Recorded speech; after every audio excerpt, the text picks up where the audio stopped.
choy flavor. Masarap pala siya.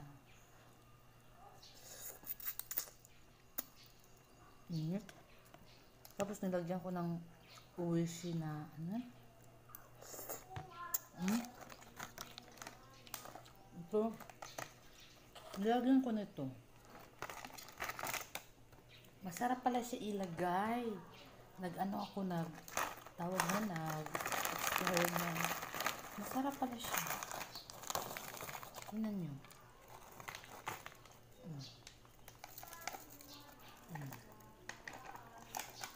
Ito oh. Masarap pala siya. Tapos itlog. Tapos suka. Oh. Masarap. Kain tayo. Ay, tingnan nyo. Huwag po tayong magpagutom kasi baka mabuang tayo, no? Kailangan natin kumain. Okay, bye.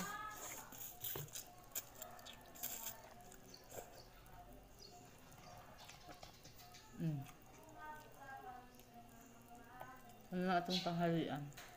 Walang kanon.